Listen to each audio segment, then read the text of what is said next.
amis, j'espère que vous allez bien. Bon, un petit rayon de soleil, ça y est, le printemps, ça sent le printemps. Bon, j'espère que vous allez bien. Bon, aujourd'hui, je vais vous parler d'un sujet qui va peut-être intéresser surtout les personnes qui ont la W140 qui couchent dehors. Tadam, voilà, j'ai la solution. Donc, je vais vous parler de ça. Et donc, avant tout, je vais vous parler de petites choses comme à chaque fois. Et à la fin, vous donner donc mes conseils, mes recommandations. Et après, chacun donc fera donc aura son propre opinion, son propre avis. Alors avant tout, je veux juste dire deux petites choses. La W140, c'est vraiment pour moi la première des classes S qui ne rouille pas. Vraiment, c'est une Mercedes. On rentre vraiment dans l'ère des Mercedes qui ne rouillent plus, vraiment. Déjà parce que Mercedes à l'époque, elle a beaucoup communiqué dessus, elle a beaucoup insisté sur ce point-là. Elle a même ouvert son usine et elle a montré les processus de peinture, etc., les différents bains où on plonge la coque, etc. Enfin, vraiment, elle a beaucoup insisté sur ça. Et donc, pour moi, la W140, c'est vraiment une Mercedes qui ne rouille pas et vraiment, elle résiste vraiment, qu'elle couche dehors, etc. Vous n'aurez aucune inquiétude dessus. C'est très robuste. Et quand vous regardez déjà la couche de peinture, les différents traitements qu'elle a eu, surtout vous avez l'option 524, je crois, le code protection de la peinture, l'effet, cette sorte de vernis qui protège cette peinture et qui lui donne cet effet miroir. Et ça, vraiment, vous n'aurez aucune inquiétude. Il y en a peut-être, il y a des exceptions, c'est sûr. La protection des portes, etc. La plaque arrière blanche, derrière les feux, etc. Peut-être, mais franchement, moi, je suis sûr à 100%, 80% quasiment, que peut-être ça a été refait et mal refait. Parce que pour moi, si vraiment ça a été d'origine, normalement ça rouille pas. C'est vraiment une Mercedes qu'on rentre dans l'ère vraiment des Mercedes qui ne rouillent plus même aujourd'hui. Et pour moi, la 140, elle résiste vraiment. Et après, il y a vers la batterie, là, les personnes qui n'entretiennent pas très bien leur batterie, bien sûr, avec l'acidité de la batterie, malheureusement. Surtout si elle est mal entretenue, on ne vérifie pas qu'il y a des fuites, etc. Là, c'est très agressif au niveau de la carrosserie. Et du coup, bah, ça rouille à ce niveau-là. Mais sinon, tout a été fait pour déjà l'évacuation d'eau. Se passe très bien sur la 140. C'est vraiment la Mercedes, la première. C'est pour ça que les Américains disent que c'est la meilleure des Mercedes jamais produite par Mercedes. Elle a été déjà testée sur des environnements les plus extrêmes, que ce soit dans le nord, où il fait très froid, dans les pays nordiques, ou dans le désert. Enfin, tout a été fait vraiment pour qu'elle résiste, qu'elle soit vraiment robuste au niveau carrosserie. Et qu'est-ce que je voulais dire aussi, vraiment pour moi c'est parce que je prends juste un exemple très simple sur les Mercedes d'époque. On va pas aller trop loin, on va prendre l'exemple de la 126. Si vous regardez déjà la lunette arrière qui elle est posée sur la carrosserie avec le contour chromé, vous avez le joint. Et si vous regardez les extrémités vers le bas de la lunette arrière, c'est un peu arrondi. Donc l'eau, elle a tendance à stagner de ce côté-là. C'est pour ça qu'il y a plusieurs Mercedes qui ont le même principe, même plusieurs marques. C'était à l'époque, c'était comme ça. Et vous allez voir que c'est souvent attaqué par ce côté-là. Donc voilà, la 140, si vous regardez la lunette arrière, elle est posée, elle est incrustée dans la carrosserie. Vous avez le joint, on dirait, il est tellement bien fait, on dirait un conduit, déjà c'est pointu. Donc l'évacuation se passe très bien. Tout a été fait pour que l'eau ne stagne pas sur la carrosserie. Et ça, c'est très important parce que c'est là, pour moi, je dis, la 140 on va la voir pendant plusieurs dizaines d'années. C'est vraiment une 140, une voiture qui va résister. Comme les voitures d'aujourd'hui. Si vous regardez les voitures d'aujourd'hui, ils ne roulent quasiment plus. Hein. La composition même de l'acier, elle n'est plus pure. Elle est mélangée sans rentrer dans les détails chimiques. Elle est tellement pure, surtout à l'avant. Parfois, il y a même des ailes en plastique, etc. Les châssis aujourd'hui se font, surtout les sportifs, des châssis en aluminium. Et qui dit aluminium, ça ne rouille pas. Surtout avec le nouveau crash test où ils ont intégré l'aspect, le critère donc piéton. Donc c'est pour ça que l'avant de la voiture est tellement plus léger, donc le matériau moins léger, etc. Le pare-choc est très en plastique, très léger, etc. Pour que s'il y a un impact avec un piéton, faut qu'il y ait moins de dégâts possible. Et surtout, l'effet sandwich en cas de choc frontal. Il faut qu'il y ait un effet sandwich qui permet d'absorber cette énergie cinétique pour que les passagers soient vraiment absorbent moins.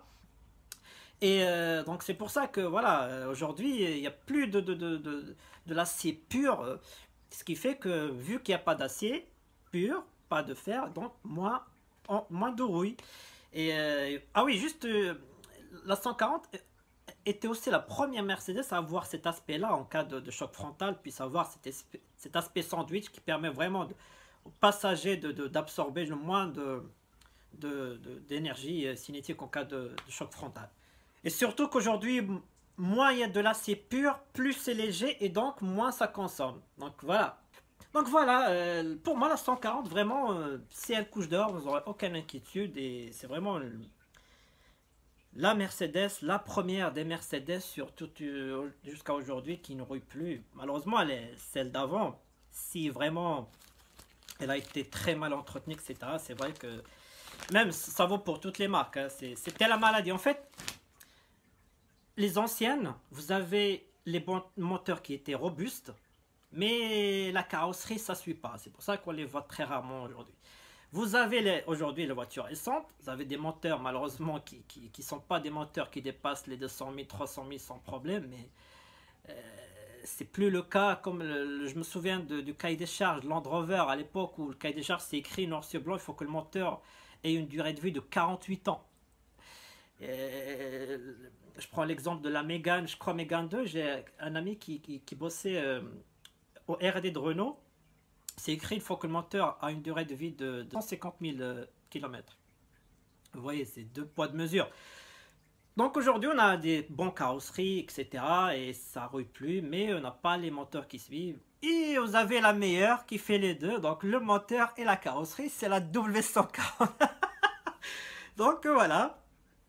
Je voulais juste dire ça. Et surtout, si ça a été mal refait, il y a des 140 qui ont été refaits. Si ça a été mal refait, franchement, c'est là où les problèmes commencent. Parce que déjà, le mastic, si vous vous souvenez, à l'époque, le mastic, c'était la leitmotiv de tous les carrosses. Dès qu'il y a une bosse, allez, mastic. Et le mastic, c'est la pire des choses.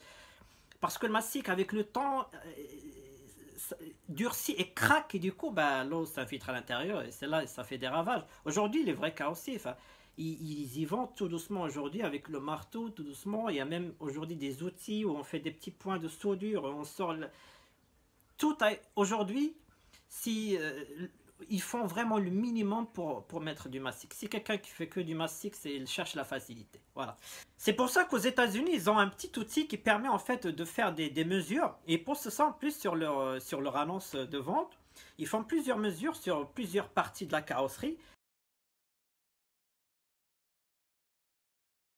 Et pour montrer à l'acheteur comme quoi la voiture n'a pas été accidentée, etc., qu'elle n'a pas été refaite, qu'il n'y a pas de mastic, etc. C'est pour ça que c'est très important, et surtout les personnes qui sont connaisseurs, il suffit juste de taper dans les coins pour voir s'il y a du mastic, etc. Ça, c'est important. Donc pour moi, vraiment, s'il y a des rouilles sur la 140, je soupçonne plutôt que ça a été refait, la peinture, etc. Il y a quelque chose qui n'est pas d'origine. Il y a juste une exception sur la 220, qu'il y a une certaine série, ça a été rappelé par Mercedes, où le bain a été contaminé par une parasite, je crois. Et du coup, bah, ça a donné des points de rouille. Mais là, il y a eu un rappel, donc il y a eu des rappels des 220. Mais sinon, tout le reste, voilà, c'est impeccable jusqu'à aujourd'hui. Donc voilà, on va rentrer dans le sujet. Donc... moi, quand j'ai acheté ma W140, donc elle dormait dehors, etc. J'avais pas de garage. Et le jour où j'ai décidé donc de la mettre en retraite, entre parenthèses, donc de ne plus en faire ma daily, donc j'ai loué un garage. Et ce garage-là, il est un peu poussiéreux, donc il y a toujours de la poussière qui tombe sur la carrosserie. Et comme moi, je ne lave plus ma voiture au Karcher, etc., c'est fini. Je la lave à la main, tranquillement, à l'ancienne, pot de chamois, tranquillement, etc. Et vu que ça prend énormément de temps, j'essaie de réduire les fréquences parce que ça, c'est quand même du boulot. Et du coup, j'avais acheté un Unus, je crois, à plus de 60 €, hein, dans un magasin, les pseudo-magasins de voitures. 60 €, c'était très cher, imperméable aussi, etc. Bon, 5,20 m. Moi, je me suis dit, pour une version courte, ça peut le faire. Le problème, j'arrive, je mets la housse, et là, impossible d'envelopper toute la voiture parce que ça prend énormément de place. Le gabarit de 140, c'est vraiment... Il faut jamais sous-estimer. Si la leçon à retenir dans cette vidéo, c'est qu'il faut jamais sous-estimer le gabarit de la 240. C'est vraiment... Donc j'ai dû couper l'élastique à l'avant pour poser juste tout simplement et protéger le pare-choc avant.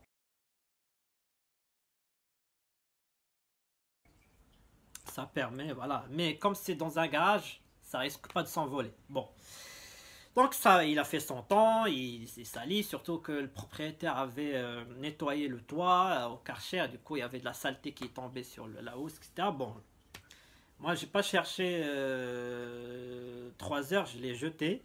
J'ai acheté donc une housse comme ça sur Amazon. Donc ça, je l'ai acheté pour 15 € environ, livraison comprise, sur Amazon. Imperméable, très bon produit.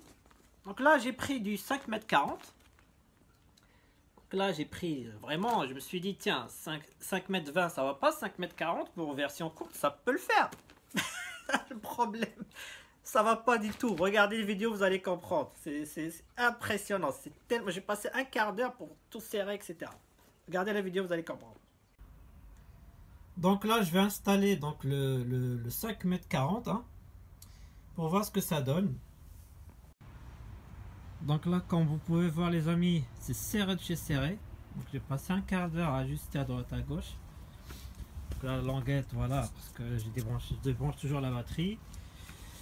C'est serré, hein. Serré. Faut toujours ajuster à droite à gauche, ça prend trop de temps, voilà. Même là, c'est très serré.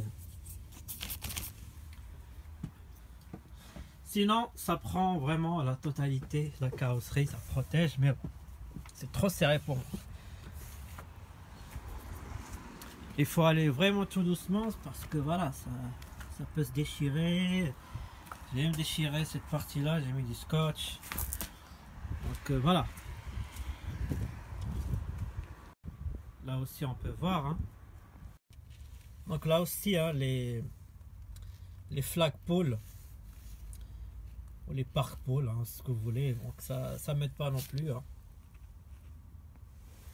Donc ensuite, je me suis dit, bon, ça va pas le faire. J'ai pris le max qu'on peut avoir. C'est le 5,80 m. Je me suis dit, ça, si ça va pas, je vais pas être... cette fois, c'est sûr. Je vais me dire, je vais pas me faire triplement avoir. Mais bon, vu le prix, franchement, ça va. Donc j'ai pris le 5,80 m. Et là, ça va. Bon, ça rentre très bien, comme vous pouvez regarder sur la vidéo. Donc là, je vais passer au 5,80 m. Et là, vraiment les amis, si ça rentre pas, parce que là, c'est le max qu'on peut avoir. Hein. Allez, c'est reparti. Ah là là, j'adore mes nouveaux feux. Ah bah voilà. Ah bah c'est mieux comme ça. Donc là, comme vous pouvez voir, hein, donc là, c'est moins serré. Donc là, ça prend toute la carrosserie, ça c'est pas mal. À l'avant, on a de la marge. Donc là, si vous avez une SEL, il y a quand même de la marge. Hein. Il y a encore de la matière. Donc là, c'est mieux comme ça. Oh là là, tout à l'heure, c'était serré.